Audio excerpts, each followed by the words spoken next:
Welcome to the Alabama segment. Not the greatest news I'm bringing this week. It was a rough week for the Crimson Tide. Basketball, we're on to, and that looks very bright. Football, on the other hand, was maybe one of the worst games, especially the worst 10, 12 minutes of football I've seen in Alabama in a long time. Granted, the weather was a part of a lot of it, but just a rough game.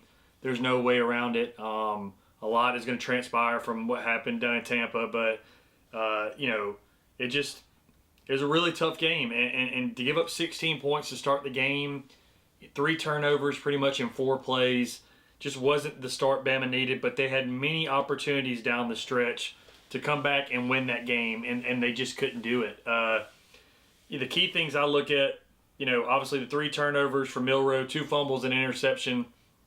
He goes 16-32 for 192 yards. He only runs the ball for 7 yards. When he doesn't run the ball, Bama does not do well. And the games he runs for a lot, they do very well. So that could have if you would have told me he was going to run for 7 yards, I would have told you that it was going to be a tough day for Bama.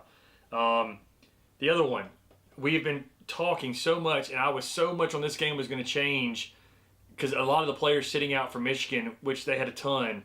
Ryan Williams, 3 catches for 8 yards. We see Jeremiah Smith and what he's doing, and they were kind of on the same level at the beginning of the year, and that has gone like this. And I don't think it's because of Ryan Williams. I think it's because the play designs and the way to get him the ball have just not been good since Tennessee. And, this guy can't have 3 touches for 8 yards. It just can't happen. And, those 2 stats alone, I would have told you Bama probably lost the football game. And the next one is the most telling of all. The leading rusher rushed for 28 yards. And it was Rico Scott on 1 carry. Jam Miller, 10 rushes, 27 yards. MIlro, 16 for 7. Bama doesn't run the ball for 100 yards, and their leading rusher has 28 yards. What happened? This is twice this year, Oklahoma and Michigan, where it's just been non-existent on the offensive side of the ball. And I hope it's not for things to come for the DeBoer era. I think now he's maybe going to get a quarterback that maybe fits his system more. I talked a lot with a buddy this week about fitting of a system. I remember the Jeremy Johnsons and even maybe the Bo Nixes that didn't fit Gus's system the way Nick Marshall and Cam Newton did. Or maybe when John Brantley for Florida, who was a Gatorade Player of the Year like Jeremy Johnson was, he didn't fit Urban Meyer's system like Tebow did.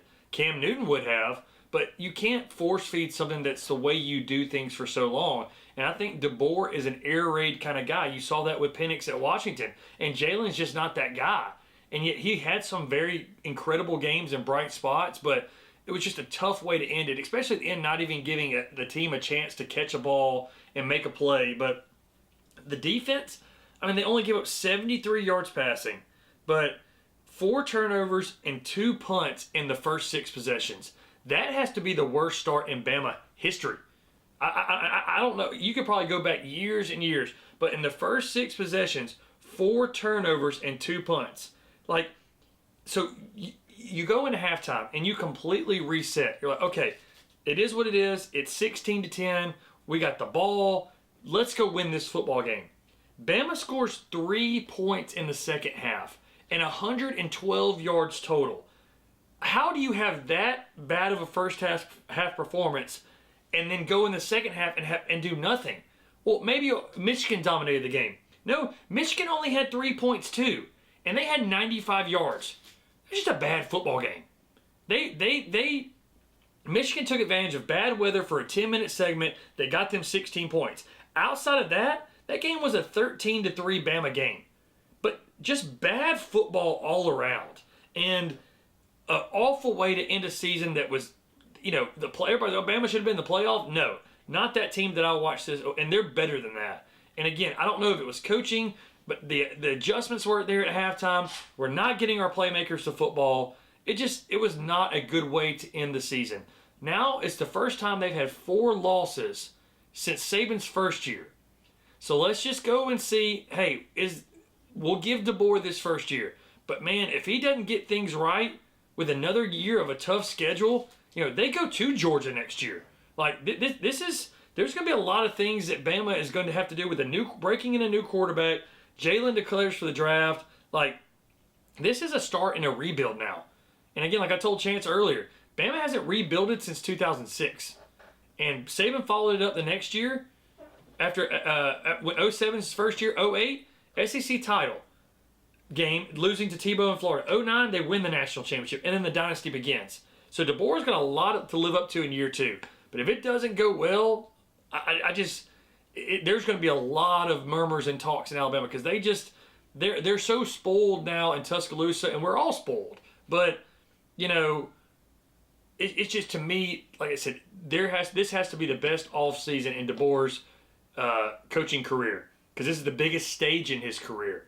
And he's got a lot of talent down there and a lot more talent coming in. He's got the best quarterback in the country, Gatorade Player of the Year. He's got Ryan Williams coming back, a lot of good players coming back. But this has to be his best coaching job because Bama's not going to be just hyped for basketball season. Football is the bell cow and what runs the town. And when we can't get excited about a game and almost everybody's willing to turn the next chapter, that's not what you want to see from the fans. That's not what you want to see on the field. So here's to a great offseason, starting all back over again and hoping DeBoer puts his stamp on what's to be, hopefully, the next dynasty at Alabama football.